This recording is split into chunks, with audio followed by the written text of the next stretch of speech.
예, 안녕하십니까. 스포츠 윤리 오늘 12강 첫 번째 시간으로서 스포츠에서의 환경 윤리에 대해서 해보도록 하겠습니다. 어, 오늘은 그 강의를 세 개로 쪼개서 할 거거든요. 그첫 번째 시간에는 환경 윤리를 하고 두 번째 시간에는 동물 윤리에 관한 내용을 하고요. 그리고 이제 그 나머지 한 개는 뭐 외전 비슷하게 해가지고 그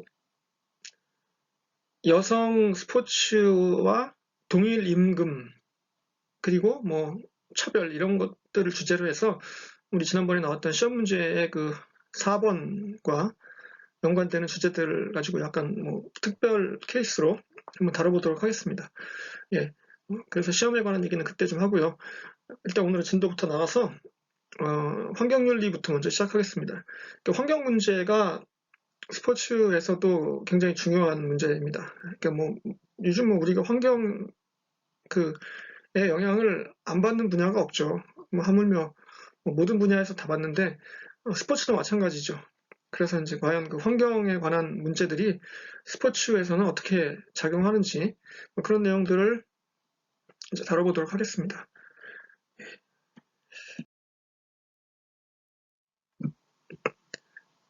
예. 그래서 이제 첫 번째로 나온 게 이제 어, 스포츠에서 파생되는 환경 윤리적인 문제들에 관한 내용인데요. 이게 아이고 제 화면 때문에 가렸네요. 이게 지금 사진이. 그런데 자 여기 이제 사진이 나와 있는데 왼쪽에 보시면은 이분이 이제 울리히 베크라는 그 독일의 학자입니다. 사회학자인데 2015년에 이제 돌아가셨어요. 근데 근데 이제 이분 사진을 보면은 참 정리를 안 했네요. 이 책상을. 왜 이렇게 그 교수님들 중에는 이렇게 책상 정리를 안 하는 분들이 좀 있어요. 보면 이제 좀 간혹 가다가.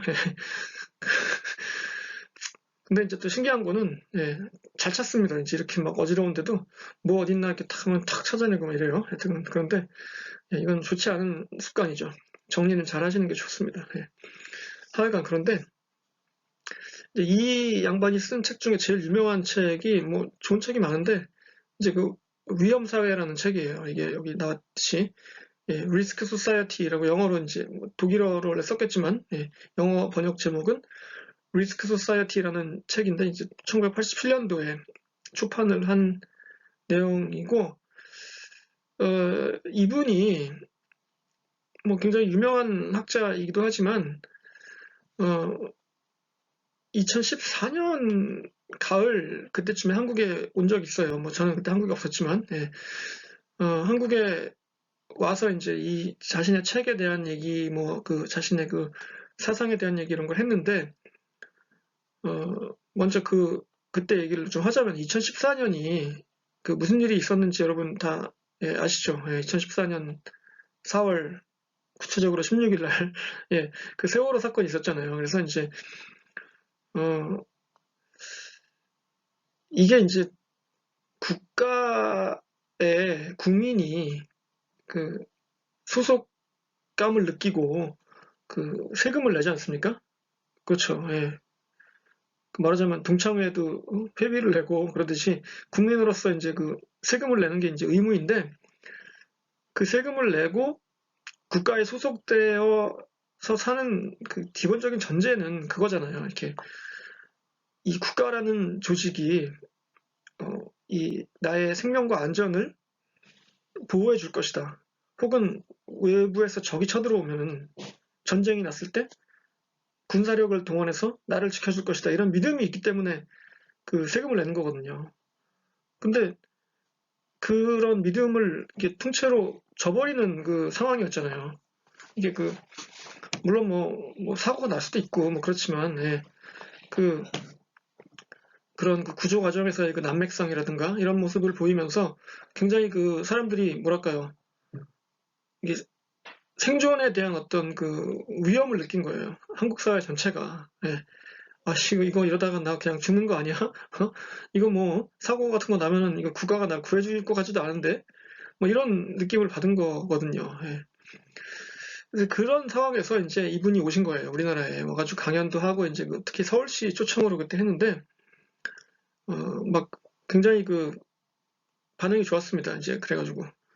왜냐면 이제 이분이 쓴 책들이 이제 이런 거잖아요. 그 내용이 보면 벌써 보세요. 그 당시 그 세월호 사태로 인해서 그 불안했던 사람들의 그 마음에 굉장히 와닿는 내용이잖아요. 보시면은 위험은 성공한 근대가 초래한 딜레마.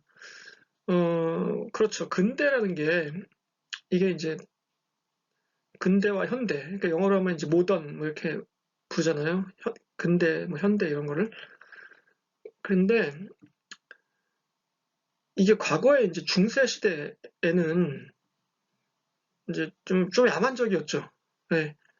물론 뭐 그때도 뭐 저기 전염병, 흑사병 같은 전염병, 뭐 패스트 이런 것들이 돌아서 사람들이 뭐 떼죽음을 당하기도 하고 뭐 그랬지만 근본적으로 지금 같은 어떤 뭐 대형 무슨 뭐 교통사고라든가 이런 건 없었잖아요. 비행기가 없었으니까 비행기 사고도 없었고 당연히 또 핵무기가 없었으니까 그 핵무기 공격에 인한 뭐 몰살 이런 공포는 없었잖아요. 그때는.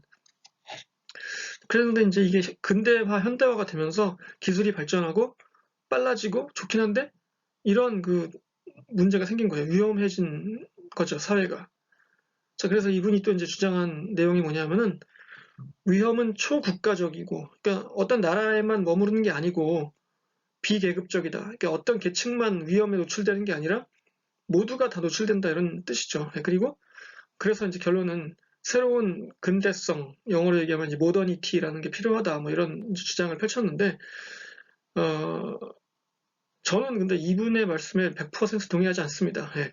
물론 뭐 이분이 저보다 뭐 훨씬 훌륭한 학자인 거는 뭐 분명합니다만은, 예, 그렇다고 뭐 이 사람 말이 다 맞고 제 말이 다 틀린 건 아니잖아요. 그러니까 저는 그러니까 이분의 말 중에 이 부분은 예, 동감할 수가 없는 게 보시면은 여기 나오잖아요. 위험은 초국가적이며 비계급적이다. 이 말은 물론 맞는 말입니다. 예. 그러니까 음, 특히 이제 요즘에 우리가 코로나 사태를 겪으면서 이제 기존의 그 어떤 가치나 질서가 완전히 그 붕괴하는 모습을 보잖아요. 그쵸? 세계화 시대고 뭐 세계가 연결돼 있고 그랬었는데 이건 뭐 해외여행도 못 가고 그쵸? 여행이 뭡니까 이게 지금 일상생활이 완전히 제대로 되는 게 없고 자 근데 위험은 초국가적이다 이 말은 맞는 말이죠. 예. 왜냐하면 이게 뭐 그 한 나라에 머물지 않잖아요. 바이러스라는 게 바이러스가 국경이 있으니까 여기서부터 넘어가지 말아야겠다 이러지 않고 그냥 막 가잖아요. 아무데나 이렇게. 예. 그러니까 당연히 이제 위험은 초국가적이고 그렇죠. 아 이거 물론 뭐 그 코로나 바이러스가 뭐 근대의 산물인지 그건 뭐 잘 모르겠어요. 저도 뭐 예. 뭐 그렇게 볼 수도 있고 아닐 수도 있는데 뭐 전염병이라는 거는 이제 이전에도 있었으니까 글쎄 제가 뭐 그쪽에 전문적인 지식이 없어서 모르겠습니다. 그런데 어쨌든 어, 코로나 사태만 봤을 때는 분명히 초국가적인 면이 있긴 하죠. 예. 이렇게 뭐 국경을 넘나들고 예. 그런데 자 비계급적이라는 내용 이 부분은 제가 예, 동의를 못하겠어요. 이 부분이 바로 제가 이분 주장에서 동의할 수 없는 부분입니다. 이렇게 보시면은 비계급적이라는 얘기는 그 위험이라는 게 닥쳤을 때 뭐 그렇잖아요. 예를 들어서 무슨 뭐 리조트에 놀러 갔는데 쓰나미가 났어요. 예를 들어서 예.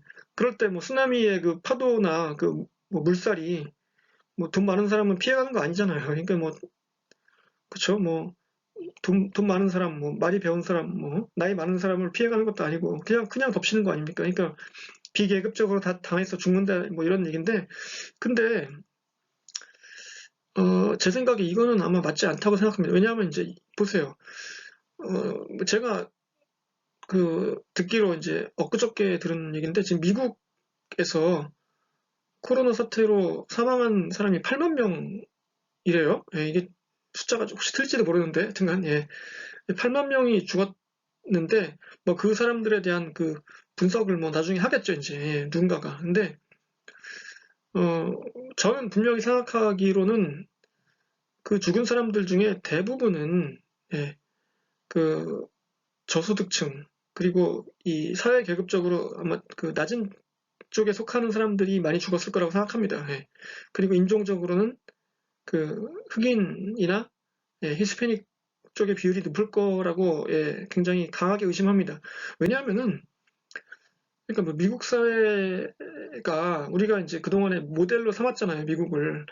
미국 천조국이고 미국 진짜 저는 특히 이제 스포츠를 공부하는 사람이기 때문에 예, 스포츠 경영학 뭐 이런 걸 스포츠 사회학 이런 걸 했으니까 이제 그 미국이 다 뭐 무조건 모델이죠. 예, 미국에서 모든 게 거의 시작됐고 쟤네들은 참 저렇게 해요. 스포츠를 좋아하고 참 부럽다 뭐 이렇게 생각한 적도 있었어요. 근데 이게 이제 미국 사회의 모순이 굉장히 많은데 그중에서 제일 안 좋은 게 그 부당한 의료 체계잖아요. 그렇죠? 예. 그 터무니없이 비싼 그 의료보험. 예, 국가가 책임지지 않고 개인이 사야 되는 의료보험. 그러니까 저도 어, 미국에 살면서 학생으로 있으려면은 반드시 의료보험을 사야 되거든요. 예, 근데 굉장히 비쌉니다. 그게 뭐 한 학기에 뭐 몇백만 원 정도의 한국 돈으로 예, 한 학기에 보험료만 예, 그 병원 한 번도 안 가도 그냥 그거 내야 돼요. 한 학기 돈 몇백만 원을. 그러니까 이제 그런 그 비용을 부담할 수 없는 사람들도 있거든요. 분명히 그 돈이 없어서. 근데 그런 사람들은 이제 아파도 참고 병원 안 갑니다. 예. 근데 하물며 그런 사람들이 이런 비상사태에 뭐 제대로 그 검사를 받았겠냐고요. 예, 못 받았죠, 당연히. 그리고 그냥 뭐 걸렸어도 치료를 받았겠냐고요. 그냥 죽은 사람도 많다는 얘기입니다. 그러니까 이게 위험이 닥칠 때 물론 뭐 그 초국가적이고 광범위하게 오지만 주로 희생당하는 사람들은 예, 이 계급적으로 좀 하층에 있는 사람들이 많이 당합니다. 예. 그래서 이건 제가 이제 울리백 선생님의 그 고견에 예, 동의하지 않는 부분도 좀 있다 이렇게 예, 알아주시면 될 것 같아요. 그러니까 여러분도 뭐 무슨 말을 들었을 때 예를 들어서 뭐 어떤 책을 읽었을 때라든가 어떤 주장을 들었을 때 무조건 뭐 무조건 그냥 맹목적으로 믿지 마시고요. 한번 생각을 해보세요. 이게 이상한데? 아닌 것 같은데? 좀 찾아보고, 만약에 그 찾아볼 부분이 있다면은, 이런 식으로 이제 제가 지금 얘기했던 것처럼 그 의견 개진을 하란 말씀이에요. 이게 여러분이 그 마지막에 이제 기말고사가 아니라 기말 페이퍼 쓸 때도 이렇게 다양한 학자들의 의견을 그 배경으로 쓸 수 있어요. 예. 여러분이 예를 들어서 뭐 스포츠에서 되게 뭐 위험한 상황 이런 거에 대해서 글을 쓴다 할 때 울리백의 그 이론을 가져와서 써요. 근데 이 사람 말이 다 맞는 것 같은데 이건 좀 이상하다라고 쓸 수도 있죠. 예, 제가 얘기했던 것처럼 똑같이 이걸 하라는 얘기는 아니고 하여튼 그런 식으로 어, 그 자기의 생각을 쓰는 건 굉장히 중요합니다. 예, 그래서 그게 이제 그 의미죠. 예, 새로운 걸 주장하고 그 비판적으로 사고하고 예, 그런 것들 중요한 기술이에요. 예, 그다음 생태학적 위기 이거는 뭐 이제 스포츠와 상관없는 얘기고 그냥 우리 인류가 지금 전반적으로 닥치고 있는 이러한 그 상황에 대해서 얘기를 해보자면은 지구 생태계의 재생 및 자정 능력 상실. 글쎄요, 지금 뭐 우리가 지금 얼마만큼 그 이 위기가 왔는지는 정확하게 모르겠지만 하여튼 분명한 거는 이 지구가 더워지고 있는 건 사실이에요. 예. 여기 밑에 보시면은 그 클라이밋 체인지란 말이 있고 글로벌 워밍이란 말이 있잖아요. 여러분 이게 있잖아요. 같은 현상을 두고도 어떻게 이름 붙이느냐에 따라서 그 느낌이 확 다릅니다. 그쵸? 예. 어, 뭐, 우리가 이제 식당에 가가지고, 종업원을 부를 때 굉장히 그 예의를 갖춰서 불러야죠. 예?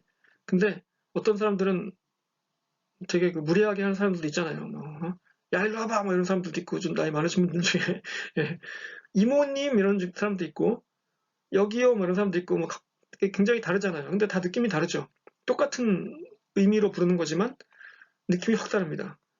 마찬가지로, 어, 그 명명, 이름을 붙이기 이 자체가 굉장히 중요한 의미가 있어요. 우리가 이제 그동안에 그 지구 온난화라는 얘기를 하면서 이 생태학적 위기, 환경의 변화 이런 것들을 설명할 때 영어로 이제 글로벌 워밍이라는 말을 썼거든요, 주로. 예, 글로벌 워밍. 이 느낌이 어때요?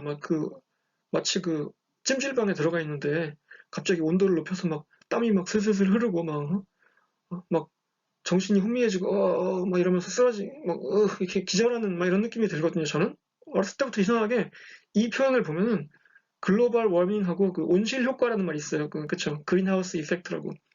그 말을 들으면 왠지 저는 그 비닐하우스에 갇혀서 이렇게 누가 막 그 열을 밖에서 떼고 제가 그 안에서 막 이렇게 말라서 이렇게 안 좋은 일을 당하는 막 이런 상상이 자꾸 들어요. 이상하게 제가 상상력이 너무 풍부한 건지 모르겠는데 그래서 이 느낌이 일단 워밍이란 말이 있으니까 뭔가 그치 따뜻해지는구나 기후가 올라가는구나 기온이 이러면 왠지 막 북극에 있는 빙하가 녹는 상상이 막 들고 그쵸? 그 북극 곰이 어? 놀 데가 없어가지고 막 도망가다가 막 허덕거리고 막 이런 슬픈 상상이 들잖아요. 저만 그런가요? 하여튼 근데 이제 이거를 언제부턴가 특히 신자유주의자들 이쪽 사람들이 어떻게 바꿨냐면 용어를 클라이밋 체인지라고 바꿨습니다. 그 말이 그 말이죠. 예. 글로벌 워밍이나 클라이밋 체인지나 예. 뭐 지구가 평균 온도가 올라가는 거는 뭐 객관적 사실이니까 그쵸? 근데 그것도 기후가 변하는 건 사실이죠. 근데 이 클라이밋 체인지라는 말을 들으면 어떤 느낌이냐면은 뭔가 서서히 기온이 그냥 조금씩 뭐 견딜 수 있을 만큼 올라가는 느낌이에요. 저는. 네. 실제로 그걸 의도한 거이기도 하고 이 사람들이 이걸 붙였을 때 그렇지 뭐 지구가 뭐 오래 됐는데 기후가 뭐 안 변했겠어? 변했겠지? 뭐 이러면서 이제 예. 뭐 자연스러운 현상이지 이렇게 받아들이는 거예요. 그러니까 사람들이. 그런데 이제 제 생각에는 절대로 이게 자연스러운 현상이 아닙니다. 이건 뭐 제가 인생을 뭐 예, 여러분보다 오래 살았으니까 이제 알 수 있는 건데 물론 뭐 옛날에도 더웠죠. 날씨는 여름에는 물론 더웠고 어, 제가 어렸을 때는 에어컨이 없었어요. 동네에 집에 뭐 에어컨 있는 집 하나도 없었고요. 심지어 자동차에도 예, 에어컨 없었습니다. 뭐 버스 이런 데도 에어컨 없었고요. 택시 없었어요. 에어컨 그냥 문 열고 다녔어요. 여름에 예, 창문 열고 그냥 다녔어요. 그냥 그러려니 했죠. 예. 근데 이제 그때 제가 80년대 한 중후반쯤에 처음 은행이나 이런 데 있죠. 그런 데에서 이제 에어컨을 틀어주기 시작했어요. 예. 그래서 너무 좋은 거예요. 여름에 이제 은행에 가면은 막 일부러 막 안 가 집에 너무 시원하니까 일 다 봤는데 엄마가 이제 집에 가자 그러는데 안 가고 나 좀 거기 더 있을래 막 그러고 막 이랬거든요. 왜냐면 이제 그때는 견딜만 했던 거예요. 이렇게 예. 뭐 좀 더우면은 그냥 뭐 찬물로 세수하고 이렇게 살았는데 요즘은 어때요? 요즘은 에어컨 없으면 미치죠. 죽어요, 진짜. 예. 예전에도 덥긴 했는데 이제 그늘에 들어가거나 뭐 좀 가만히 앉아 있으면 그래도 괜찮았었어요. 근데 요즘에는 이 여름 날씨가 진짜 사람 정신을 혼미하게 합니다. 예. 정말 이게 죽을 것 같아요. 이러다가 예. 좀 슬픈 얘기를 예, 하자면은 이거 진짜 슬픈 얘기인데 어 제가 그 처음에 이제 플로리다에 살다가 미국에서 아이오와라는 데로 이사를 갔다고 했잖아요. 예. 근데 아이오와라는 데가 약간 북쪽이에요, 미국에서. 예. 그래서 이게 여름에도 그렇게 많이 덥진 않고 겨울에는 좀 춥습니다, 많이. 근데 제가 2008년도에 처음 가서 2016년도에 이제 거기를 떠났는데 어, 점점 여름이 더워져요. 예, 그걸 제가 한 해마다 해마다 느낄 수가 있었어요. 진짜 처음에는 아니, 물론 그건 제가 플로리다 살다 갔기 때문에 이제 상대적으로 덜 더웠던 거일 수는 있지만 분명한 거는 해마다 더워진 건 분명한 사실입니다. 그래가지고 2016년도에 이제 토끼를 키웠거든요. 저희 집에서 왜냐하면 저희 딸내미 친구가 학교에서 이제 자기 농장에서 토끼들이 또 이게 새끼를 많이 낳잖아요. 그래가지고 토끼 두 마리를 낳았다고 제 걔를 준 거예요. 학교에서 들고 왔어요. 토끼를 두 마리를 좋다고 들고 왔어. 어? 그래가지고 그래 어떻게 키워야지. 그래가지고 이제 키웠는데 이 토끼 중에 한 마리가 여름에 더워가지고 예, 몸이 굳어서 죽었습니다. 예. 진짜 슬픈 얘기인데 막 다 울었어요. 새 식구가. 예. 근데 진짜 이게 몸이 막 이게 경직이 돼서 이렇게 막 굳어져 있더라고요. 근데 그걸 보고 야 이게 날씨가 이게 더운 게 진짜 이게 장난이 아니구나. 이게 진짜 이게 환경의 변화가 정말 이게 생존의 위기겠다 하는 생각을 그때 진짜 했어요, 제가. 예. 그리고 이제 제가 이사를 가는 날, 마지막 날인데, 이제 그 동네에서 마지막 날이었죠. 정말 어떻게 던지지 이삿짐 날렸는데, 예, 물론 제가 날리진 않았어요. 이삿짐 아저씨들이 날렸지만, 저도 이제 뭐 좀 거기서 일을 해야 되니까, 진짜 너무너무 덥더라고요. 한 38도 이렇게 되는데, 와, 그래서 이게 진짜 분명한 거는, 예, 순간 더워지고 있어요, 날씨가 점점. 예, 그런데, 그 앞으로 더 더워지면 어떡하냐 이거예요. 이제 큰일이지. 그래서 여기 사진에 보시면은, 명태, 이 명태라는 거 아시죠, 여러분? 그 물고기. 명태가 이퀄 그 북어이고 북어가 이퀄 뭐 황태고 황태가 노가리고 즉 먹태고 뭐 다 같은 거잖아요. 이게 그 이름이. 근데 명태가 이 얼리면 동태고 예. 우리나라 동해안에서 엄청나게 잡혔어요 예전에. 그래서 저 어렸을 때 제가 동태찌개를 엄청나게 먹었습니다. 왜냐하면 이제 싸니까 이게 그 엄마가 이게 그 이게 싸니까 이걸 갖다가 이제 무 넣고 이렇게 그 고추장 훅훅 져가지고 이제 동태찌개 끓여서 많이 준 거예요 먹으라고. 예. 그런데 우리나라에서 지금 명태가 거의 안 잡힙니다. 예. 예전에는 동해안에서 엄청나게 잡혀서 그 동해안에 보면 이제 그 명태 말리는 그 덕장이라고 그러죠. 황태 덕장이라고. 하여튼 그게 아주 장관이었는데 요즘에는 명태가 거의 없어요. 우리나라 동해안에서 안 잡힙니다. 예. 왜냐하면은 이 온난화 때문에 기온이 따뜻해진 거예요. 바닷물도 따뜻해져가지고 거기 못 살아요, 이제 명태들이. 점점 북쪽으로 올라가서 지금은 저기 러시아 그 오호츠크에 이쪽까지 올라가야 잡힙니다. 그러니까 어, 이게 우리나라의 물고기가 못 사는 거예요, 이제 명태가. 그러면은 동물이 살 수 없는 데에는 사람도 살 수 없거든요. 네, 그러니까 이제 큰일이에요, 우리나라도 진짜 이거. 이렇게 이제 열대 지역이 점차 확장되면서 우리나라에 어떤 현상이 벌어졌냐면은 바나나 있죠, 바나나. 예. 바나나가 과거에는 제주도에서만 겨우 났어요, 우리나라에서. 1985년쯤에 저희 그 친척 아저씨인데 그분이 그 제주도에서 처음 바나나를 재배에 성공했습니다. 그래가지고 뭐 신문에 나오고 그랬었어요. 예. 드디어 우리나라에서도 바나나가 재배됩니다. 여러분 기뻐해 주십시오. 뭐 이렇게 바나나가 그때는 되게 귀했으니까. 예. 근데 요즘은 웬걸 날씨가 더워져가지고요. 저기 충남 서산 있죠. 예. 거기서도 바나나 나요. 서산이 제가 생각하기에는 아마 그 조치원보다 더 북쪽이죠. 예. 그런데도 나요. 거기서 바나나가. 그러니까 우리나라는 지금 이제 열대 기후에 살고 있습니다, 여러분. 예. 이게 지금 큰일이죠. 예. 스포츠에서도 이게 무관하지 않습니다. 이거하고. 예. 다음 장. 자, 이거는 이제 우리가 뒤쪽에서 또 할 텐데 일단 간단하게 설명을 드리면은 이 사회학, 이 사회 현상, 어떤 세상에서 벌어지는 일들 있잖아요. 어떤 일들을 이렇게 볼 때 어떤 보는 시각이 있는데 크게 이제 두 가지로 나눌 수 있어요. 이 세상 일이 뭐 딱 이렇게 잘라서 뭐 이거 아니면 이거 이렇게 할 수는 없는 거지만 대체로 예, 이게 둘로 나눠서 보면 이렇게 나눌 수 있습니다. 첫 번째가 이제 기능주의 이론이고요. 두 번째는 갈등주의 혹은 다른 말로 문화 이론이라고 하는데 기능주의는 이제 펑션이 기능이니까 영어로 예, 펑셔널 티어리라고 하고 갈등주의는 이제 컨플릭트 갈등 그리고 컬처럴 티어리 이렇게 부르기도 합니다. 근데 이제 이게 기본적인 마인드가 뭐냐면은 어떤 현상을 봐요. 예를 들어서 뭐 코로나 사태로 인해서 주로 이제 그 저소득층이 많이 뭐 희생당했다 이럴 때 기능주의 쪽은 어떻게 보냐면은 자본주의 사회에서 그 불평등은 당연히 일어나는 것이 이렇게 받아들입니다. 예. 그리고 야 니들이 못 사는 거는 막 니들이 노력이 부족하기 때문이야. 노력해 이렇게 이제 주장하는 거죠. 많이 들어본 얘기 같지 않습니까? 여러분 그 뭐 노력해라 뭐 이렇게. 예. 그런데 이게 제가 여기서 이제 어느 게 맞고 어느 게 틀리다는 걸 얘기하는 건 아니에요. 예, 근데 이제 이렇게 일단 나눌 수 있다고 하는 겁니다. 다음 장쯤에 또 나오니까 한 세 장쯤 더 있다가 또 나오니까 이제 그때 더 자세하게 얘기할게요. 반대로 근데 이제 이쪽에서는 당연히 반대로 보겠죠. 자본주의의 불평등은 자본가 계급의 탐욕에 따른 착취 때문이다.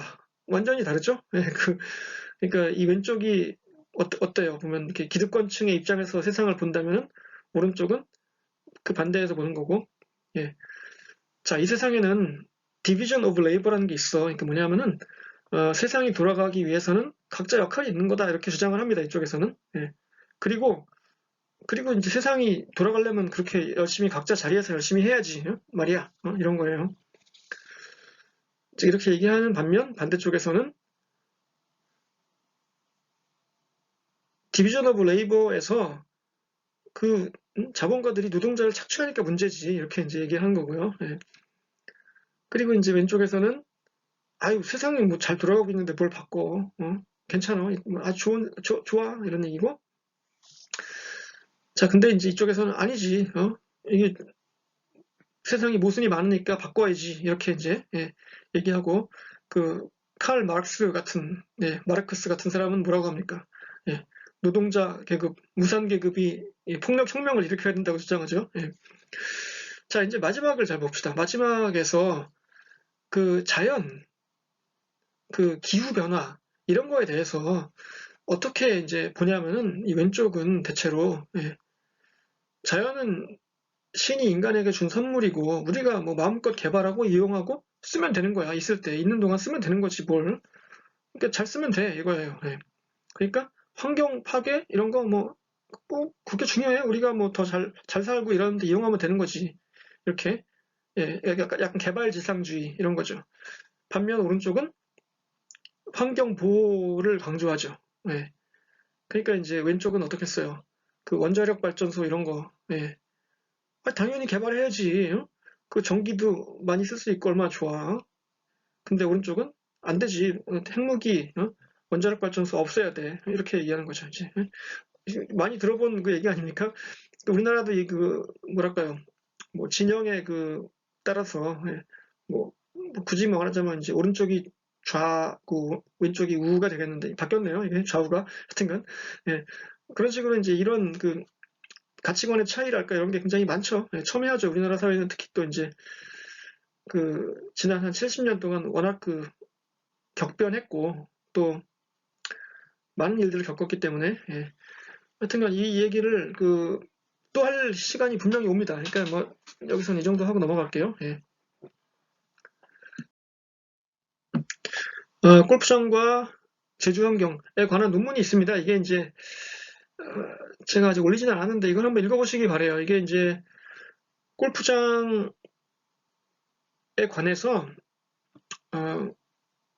특히 이제 제주도에 관해서 쓴 그 논문이에요. 이게 제주대학교 교수님이 쓴 논문인데 좀 오래됐죠. 2001년이니까. 근데 그래도 뭐 지금 읽어도 뭐 괜찮아요. 그러니까 이게 골프장을 특히 제주도에서 골프장을 지었을 때 뭐가 좋고 뭐가 나쁘고 환경은 어떻게 문제가 있고 뭐 어떤 좋은 점이 있고 뭐 돈이 들어온다는 좋은 점이 있죠.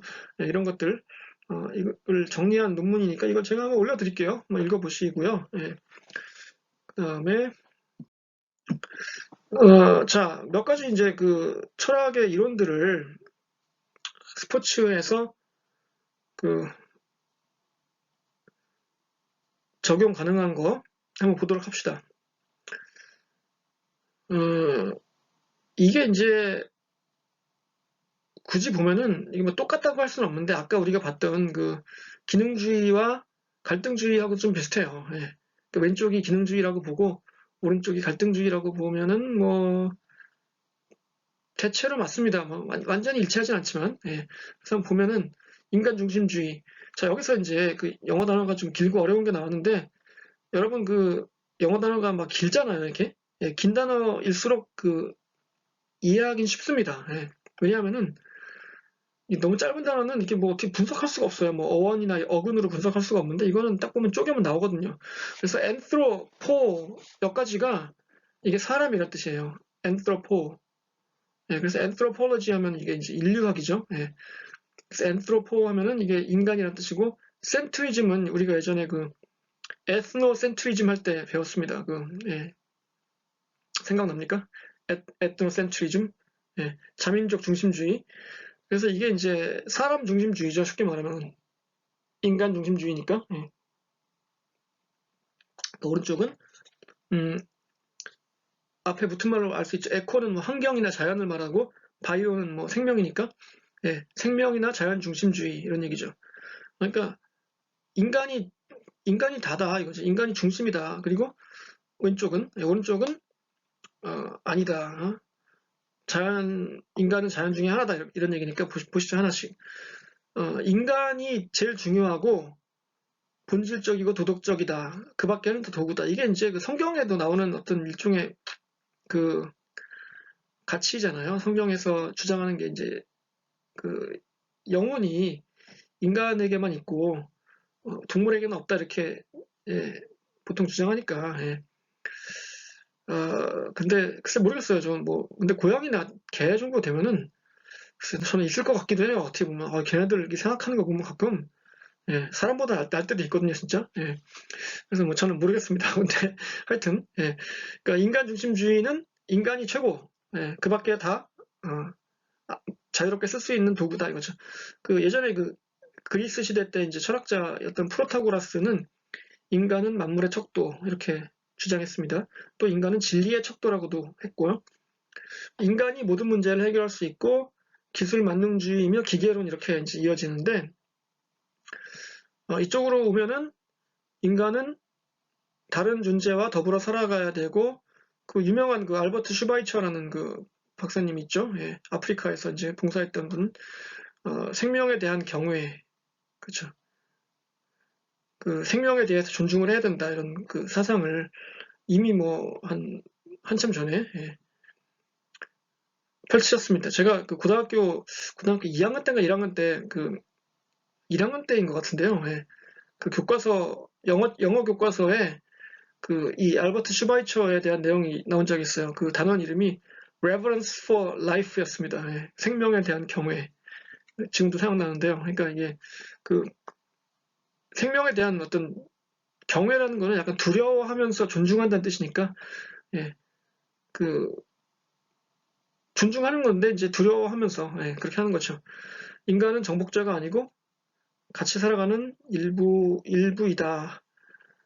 그래서 비상의 불간섭, 신뢰, 보상적 정의의 규칙을 가지고 유기론적인 세계관을 가지고 있다. 뭐 이렇게 이제 정리해서 이걸 나중에 보면은 뭐 이렇게 같이 볼 수 있어요. 그 아까 얘기했던 기능주의, 갈등주의 이거 또 뭐 해가지고 이렇게 예.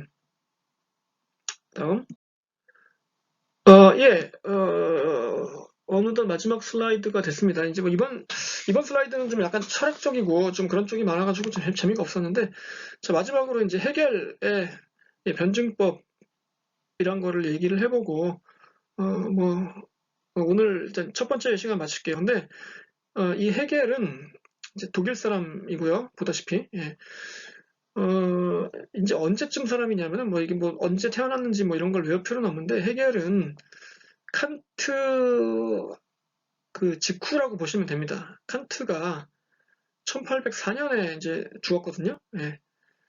그리고 칸트는 프랑스 혁명을 이제 온몸으로 직접 겪은 건 아니지만 이제 그 시대의 사상의 그 중심에서 이제 삶을 살았던 사람이고 해겔은 말하자면 칸트 이후의 세대죠. 그래서 이제 뭐 이걸 이제 독일 관념론이라고 하는데 그 독일 철학자들이 주로 이제 관념론이라는 그 분야, 그러니까 관념이라는 게 이게 생각 뭐 이런 쪽이잖아요. 그쪽을 굉장히 많이 발전시켰어요. 예. 그래서 지금도 이제 큰 영향을 끼치고 그 근대 철학의 뭐 거인이죠. 예. 자, 그런데 칸트가 1804년에 죽었고 이제 그 이후 세대다 이렇게 생각하면 되는데 이 사람이 있고 또 이제 그 피테라는 사람이 있습니다. 피테. 예. 우리 학생 중에 독일 어문 학부, 그 글로벌 학부, 그 독일어 전공하는 학생이 있을 텐데 예. 좀 물어보면 좋은데 하여튼간 예. 그 해겔의 사상에 대해서 제가 이제 제일 좋아하는 책이 있는데 그 책의 일부분 한번 읽어볼게요. 이 사람의 사상을 보면은 이렇게 그 사유가 정적인 것이 아니며 단순한 인상의 수용이 아니라는 사실을 깨달았다. 이렇게 주장했습니다. 이렇게 생각한다는 게 그냥 우리가 보통 생각한다 그러면은 뭔가 이렇게 좀 조용하고 가만히 있고 멈춰 있는 걸로 생각하잖아요. 정적이다, 동적인 게 아니고. 근데 그게 아니라고 생각했대요. 그래서 그에게 사유는 한 점에서 다른 점으로 움직이는 과정이다. 이렇게 얘기했다고 합니다. 그래서 결론적으로 만물은 단순한 것에서 더 복잡한 것으로 발전 법칙에 따르는 사유의 논리적 과정이다. 그러니까 생각만 그런 게 아니고 이 세상 모든 게 그렇게 움직이는 거다. 예전에 그 아주 옛날에 여러분 기억 못하겠지만 뭐 사랑은 움직이는 거야 뭐 이런 CF 그 구절이 있었는데 그러니까 생각도 가만히 있는 게 아니고 한 점에서 다른 점으로 움직이고 이 세상 모든 현상이 마찬가지다. 이게 이제 기본적인 생각이라서 이 변증법의 그 정반합이라는 게 있잖아요. 이게 좀 써봅시다 한번. 여기 오랜만에 이렇게 삼각형을 그리면 이렇게 그릴 수 있죠. 삼각형이 삐뚤어졌네요. 여기가 이제 정이에요. 정. 한자로 써볼게요. 정. 아이고 잘 안 되는데. 이렇게 바를 정자. 정. 이게 이제 여기 이제 thesis죠. 여기서. 그리고 이제 반대편에 뭐가 있냐면 반이 있어요. 반. 엔타이. 이거죠. 엔타이 thesis. 그래서 이 두 개는 어떻게 되냐면 반대예요. 어떤 현상이 나타나면은 그에 반대되는 게 나타난다 이겁니다. 자, 그런데 갈등이 있겠죠. 당연히 이렇게 이제 충돌하죠. 이 정하고 반이 충돌합니다. 그럴 때 이게 역사가 이 세상도 그렇고 역사도 그렇고 생각도 그렇고 이 두 개의 그 갈등을 통해서 이 새로운 그 결론이 탄생한다 이거예요. 이걸 합이라고 부릅니다. 이렇게 정반합해서 이렇게 정반합 이렇게 되죠. 왼쪽에 이제 그림이 좀 이상하게 돼 있어가지고 헷갈리는데 이렇게 삼각형으로 피라미드식으로 그려서 설명하는 게 더 나아요. 그래서 정이 이제 thesis, 반이 antithesis, 그리고 이제 이 합이 synthesis인데 괄호 안에 뭐라고 돼 있어요? new thesis라고 돼 있죠. 그래서 이게 합으로 바뀌는 순간 바로 뭐가 되냐? 다시 정이 되는 거예요. 새로운 또 이제 갈등이 시작되죠. 역사라는 게 항상 이렇다 이거예요. 정반합, 정반합, 정반합 계속 올라가는 거예요. 이렇게. 그래서 발전한다는 게 이게 역사 발전론 뭐 이제 해겔의 변증법 이렇게 얘기하는데 이거를 이제 뭐 이 사상이 이제 나중에 그 뭐 막스 이런 사람들한테도 영향을 주고 뭐 현대 그 이 사회과학에 아주 그 큰 지대한 그 영향을 끼친 뭐 위대한 사상입니다. 그래서 이 내용까지 뭐 좀 더 자세하게 이제 나중에 얘기할 시간이 있을 것 같아요. 제 책은 이건 참고로 이 책인데요. 이건 진짜 오래된 책이에요. 이건 제가 대학교 1학년 때부터 보던 책인데 지금도 옆에 끼고 계속 봅니다. 그래서 일단 책이 얇고 그래가지고 좋아서. 그래서 여기까지 오늘은 첫 시간에 일단 이론 위주로 살펴봤습니다. 다음 시간에는 이제 동물에 관한 내용으로 다시 찾아보도록 할게요. 다시 오겠습니다. 감사합니다.